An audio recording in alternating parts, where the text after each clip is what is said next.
This is how Bitcoin helps people escape authoritarian regimes. Let's mine deep. When governments have the ability to control our currencies, they can restrict our freedoms and silence dissent. Bitcoin, however, offers a way out, a way to regain financial sovereignty and escape the clutches of oppressive governments. Like this, Roya Mahboub is among the first female Afghan tech CEOs. She introduced Bitcoin to Afghanistan nearly a decade ago. Her mission was to empower women through education and technology. In 2013, when we started to use the Bitcoins, it was very helpful for our system that we can pay people immediately, and they can receive the money safe, and they feel secure. And then they also we feel that the Bitcoins give them the sense of ownership and a sense of the safety, and then also sense of freedom, financial. Little did she know that Bitcoin would become their ticket to freedom in the face of adversity. And Roya wanted her company, Citadel Software, to be a place where women could safely pursue their careers. But the issue was that women in her country didn't really have incomes because they were not allowed to have bank accounts. That sometimes it was required that you have a family permissions to go and open a bank account. And you needed a man to open the bank account. Yes. And culturally, because in the bank, if you will be older 18, you can open a bank account, but culturally, you don't go to open a bank account if your family not allow you. So you have the family permission. Any cash given would likely be taken by their fathers or husbands. So Roya did some research on an alternative banking services, and she found Bitcoin. This was the first time these women would have money of their own, and the men in their lives could not take it away from them. By utilizing this censorship-resistant digital currency, they were able to receive and custody funds securely, without the fear of confiscating or control by authorities. Bitcoin provided these women with financial independence. With their earnings stored on their phones, they had control over their money, free from political interference or coercion. It was a lifeline that allowed them to support their families, escape danger, and even save funds in order to seek refuge in other countries. Which is pretty crazy looking back at it, right? Like, you were paying people in Bitcoin when it was $100, and now it's $30,000. You have Lale Farsan, one of the women who kept her Bitcoin earnings. She used it to secure a brighter future for herself and her family. When they were forced to flee their home, Bitcoin became their portable wealth. Even amongst the chaos and the loss, their Bitcoin remained safe, hidden on a small piece of paper, a symbol of resilience and hope. Bitcoiners' borderless nature and decentralized structure make it an invaluable tool for those facing economic downfall and political turmoil. You now have human rights activists alongside regular people who are all making a use of it. Right. Half of the population, or more than half of the population, almost more than 50% are living under the authoritarian governments. And again, billions of the people don't have bank accounts, billions of people don't have an ID, and it could be a solution for them. Recently in Sudan, a civil war broke out, and Bitcoin offered a lifeline to escape. Sudan Haro, a Sudanese expat based in Ireland, had no other way to get his family to safety, but he had Bitcoin. Listen to this. His parents boarded a bus from Khartoum to the Ethiopian border, and he transferred Bitcoin to a trusted trader who exchanged the Bitcoin for cash, allowing his family to start a new life. But it's not just political turmoil people need to escape from. In countries like Venezuela and Cuba, where oppressive governments manipulate currencies and exploit their people, Bitcoin again has become a lifeline, providing an alternative means of change and protection against hyperinflation of local fiat currencies.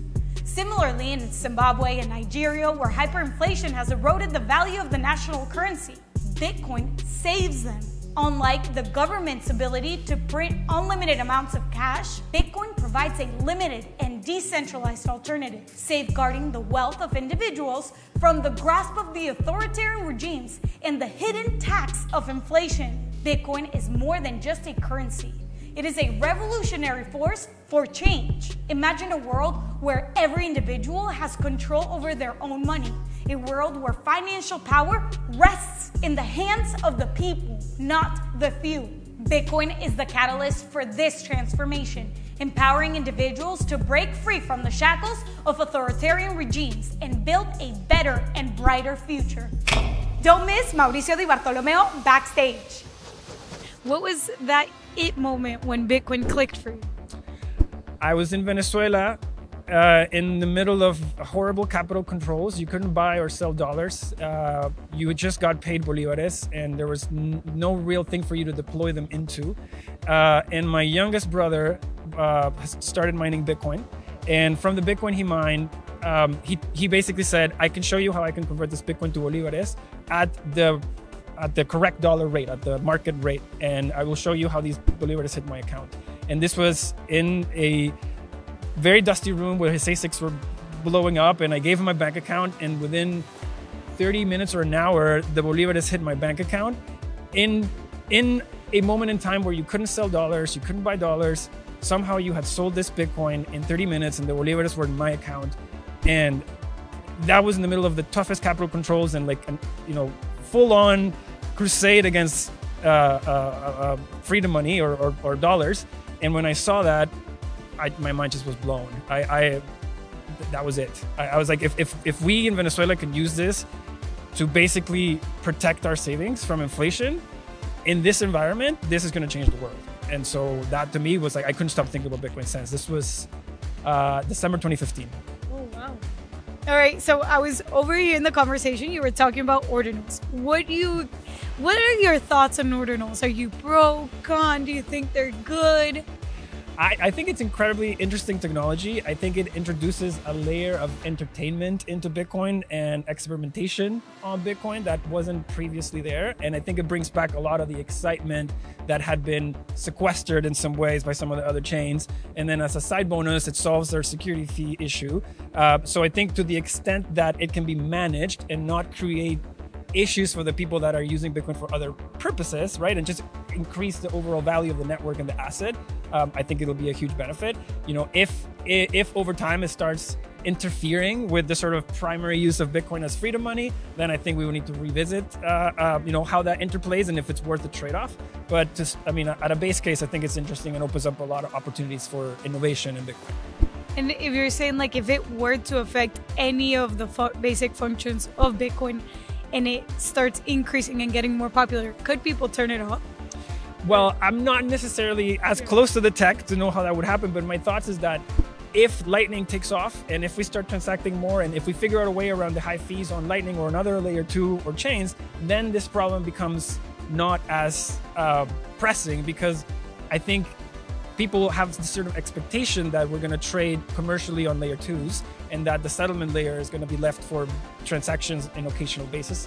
So as long as we can make sure that the layer 2s facilitate that through things like Fedi, Lightning, etc., and people can still use Bitcoin in very small amounts, and it's not financially impossible for someone in, say, Colombia to buy $20 worth of Bitcoin because of the fees, as long as we can always keep that door open to people, then I think it's a benefit of Bitcoin. However, if, for instance, the high fees make layer 2s difficult to function and even increase the fees on layer 2s, then we may have, we may start actually pricing out some of the people that really need Bitcoin inadvertently. So I think that that's something we should just keep track of.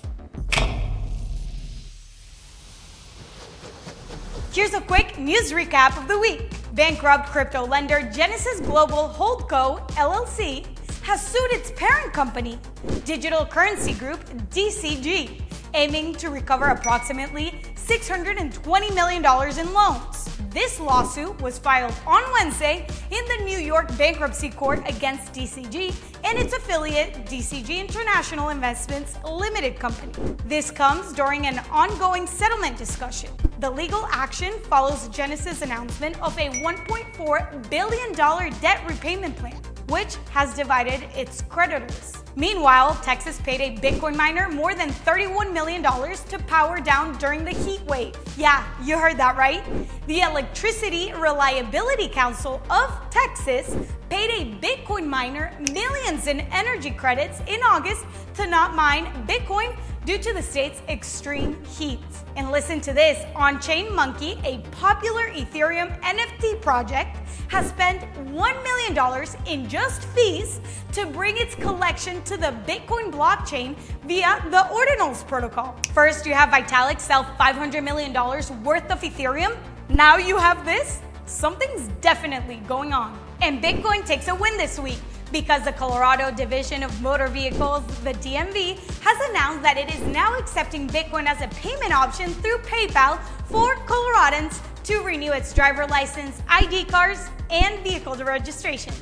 Go Colorado! But that's not the only win this week, since it has officially been announced that El Salvador is starting 2024 extremely big by implementing a Bitcoin education course in every public school in the country. That's huge! Remember, keep building that Bitcoin stack and study your Bitcoin with Mi Primer Bitcoin.